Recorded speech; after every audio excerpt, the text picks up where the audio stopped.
très contente de vous présenter mon nouvel atelier Retrouver sa puissance. Retrouver sa puissance, c'est faire retour. C'est-à-dire que si vous êtes un peu comme moi j'ai passé bien 20 ans, mais peut-être plusieurs vies avant, à chercher à l'extérieur, dans des livres, chez des gens, chez des grands maîtres, voilà, la vérité, le chemin. Et il y a un moment où effectivement on va revenir en soi, faire retour. Et en faisant retour, on retrouve sa puissance. Pour ça, moi, en 20 ans, j'ai vraiment exploré plein de techniques pour vous, mais je vais vous donner la quintessence des 2 techniques qui fonctionnent le mieux pour moi. Ces 2 techniques, c'est premièrement l'EFT, Emotional Freedom Techniques, technique de libération émotionnelle, qui permet donc de libérer la charge émotionnelle d'un souvenir, d'un traumatisme, qui consiste à tapoter sur des points d'acupuncture, toujours les mêmes, tout en parlant de son problème. En faisant ça, il se passe plusieurs choses. On peut libérer des traumatismes anciens, ce qui est super important pour être bien maintenant. Et on peut aussi utiliser cette technique au quotidien. Je vais vous montrer tout de suite à quoi ça sert, parce que par exemple, là tout de suite, moi je suis stressée parce que je suis filmée. C'est pas ma zone de confort, donc je vais faire une ronde. Même si je suis stressée parce que je suis filmée, je m'aime. Je suis stressée parce que je suis filmée. Je suis stressée parce que je suis filmée.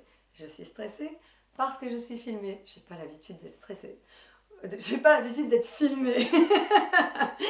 J'ai l'habitude de travailler en cabinet, j'ai l'habitude de travailler en atelier, tout ça, ça se passe très bien.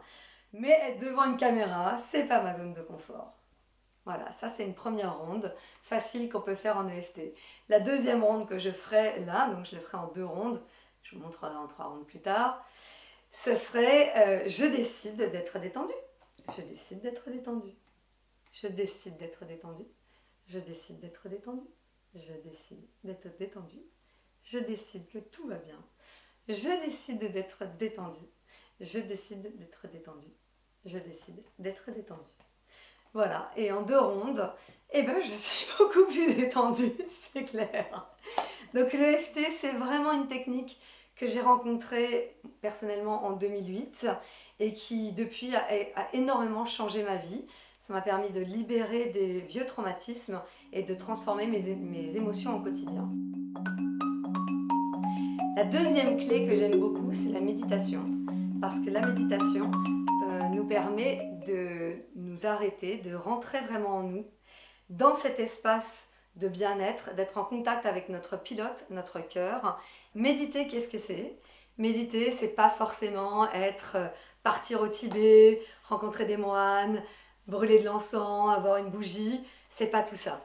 Méditer, c'est s'asseoir, on peut même le faire debout et on peut même le faire allongé d'ailleurs, mais c'est juste prendre conscience de sa respiration, parce que la respiration est notre outil pour rentrer à l'intérieur de nous. Donc en calmant notre respiration, on va rentrer à l'intérieur de nous, entrer en contact avec notre cœur et être dans une zone de détente. Dans cette zone de détente, donc déjà accéder à cette zone de détente, c'est déjà énorme, et la plupart des méditations s'arrêtent là, elles vous amènent à vous relaxer et à vous détendre, mais une fois qu'on est dans cette zone de détente, on peut aussi co-créer et faire des choses extraordinaires, et moi c'est ça qui m'intéresse. Donc c'est vraiment une méditation guidée qui vous amène à retrouver votre puissance intérieure, augmenter votre niveau vibratoire pour co-créer avec l'univers. Ces 2 clés fondamentales, l'EFT et la méditation, sont pour moi les 2 clés les plus simples pour retrouver notre puissance créative. Si vous aussi vous avez envie d'essayer de revenir à l'intérieur de vous, de retrouver votre puissance créatrice avec ces 2 outils hyper simples, je vous propose soit de m'envoyer un mail, soit de cliquer sur le